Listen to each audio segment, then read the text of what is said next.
Pois é, estamos aqui com o segundo bloco de hoje do seu Boletim de Esportes, aqui pela Terceira Via TV. E começamos a falar ontem, no programa de ontem, sobre o Goytacás, né, que também, a exemplo do americano, começou o campeonato, como se dizia antigamente, claudicante, né, perdendo de ganhar pontos, inclusive, no seu próprio estádio. E o Goytacás ontem, ou anteontem, empatou, perdendo um pênalti cobrado por Rondinelli, o Rondigol, né? Não sei se ele tentou colocar ou se bateu forte, o goleiro lá da equipe do Queimados, né? Disse que fez um defesão lá. Fernandinho, o Goytacás também perdeu muitos pontos que não poderiam perder. Meu abraço a você, mais uma vez é um prazer estar comunicando com os amigos da Terceira Via. Vamos esquecer as rodadas anteriores, vamos esquecer o que aconteceu com o Goytacás antes desse confronto disputado na tarde da última quarta-feira contra o Queimados. Vamos analisar especificamente o jogo contra o Queimados. Eu quero abraçar o Heraldo Bento Siqueira, foi seu companheiro de rádio. Grande Heraldo Bento, grande companheiro. Maravilhosa. Excelente repórter, comentarista. Um excelente chefe de família e um grande amigo. O Heraldo Bento, que nos acompanha, esses dias virou para mim e falou assim: você está muito exigente. Mas a questão não é essa. A questão é que quando a gente fala que toda chance perdida sempre faz uma diferença, quando não se obtém um bom resultado, é que faz com que o time não tenha seus objetivos alcançados. Se o Goytacás convertesse o pênalti naquela oportunidade desperdiçada pelo Rondinelli, o Goytacás venceria por 1-0 e estaria na briga. Então, o que aconteceu? A chance foi dada. O juiz fez uma grande arbitragem. O Goytacás não aproveitou. Então, independente do fato do Goytacás não ter tido boas atuações em compromissos que antecederam o jogo contra o Queimados, mas o fato do Goytacás não ter aproveitado a chance que surgiu contra o Queimados acabou o colocando numa situação ruim. Futebol é assim, você não pode errar. Exatamente. Errou, você está fadado ao insucesso. Porque hoje, dentro de todo o sistema tático implantado por vários treinadores, porque não existe mais aquela história de um ser mais sabido do que o outro. Isso era antigamente. Hoje, o sistema tático, ele vem de uma formação superior, ele vem de uma formação de hábito em função do trabalho do dia a dia. Ele vem de uma história que o treinador já teve quando foi jogador e por aí vai. Então, os métodos são quase que iguais. É como se você disputasse uma partida de xadrez. Isso. Você vê que hoje os jogos normalmente apresentam, o resultado com placar apertado, principalmente em se tratando de uma segunda divisão, onde o regime de disputa ocorre mais pela força física. Então, quando você comete um erro, isso custa caro mais na frente. E foi o que aconteceu com o Goytacás. O Mauro faz um bom trabalho, completou 6 jogos sem perder.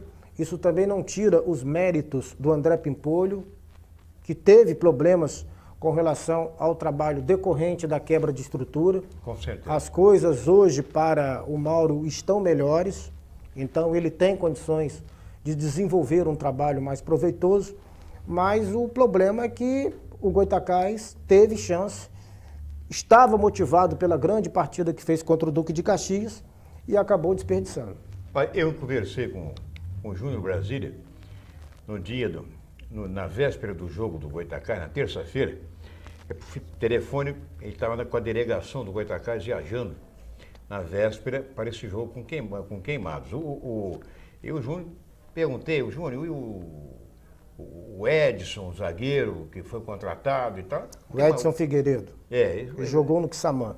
Não, deve ficar no banco, não vai jogar ainda e tal.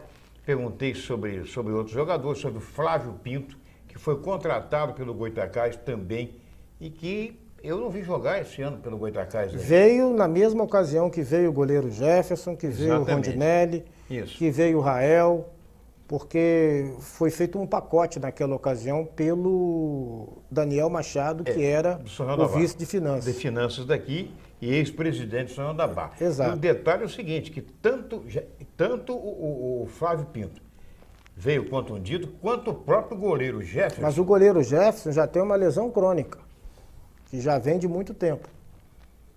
E o Goitacás sabia, porque isso já é uma coisa antiga. O Fernando, amanhã americano joga, está programado o jogo. Você já explicou no programa de ontem que tem o americano tem que armar toda aquela estrutura, toda aquela parafernália, para mesmo que o adversário não compareça. O Grêmio Mangaratibense, para quem não sabe, perdeu por WO na tarde da última quarta-feira para o São Cristóvão. O placar de 3-0 que está na tabela caracteriza a perda por WO.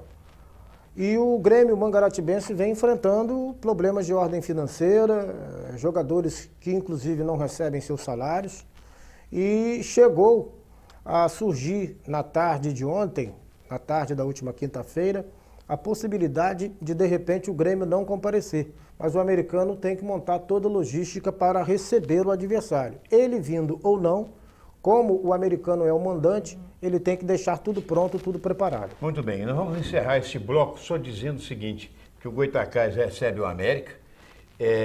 Evidentemente que mesmo sem chance de ficar entre os 2 primeiros colocados da Taça Santos Dumont, é interessante o Goitacás vencer, porque no final do campeonato, aquele que somar maior número de pontos nos 2 turnos também estará classificado. Ganha pelo índice técnico.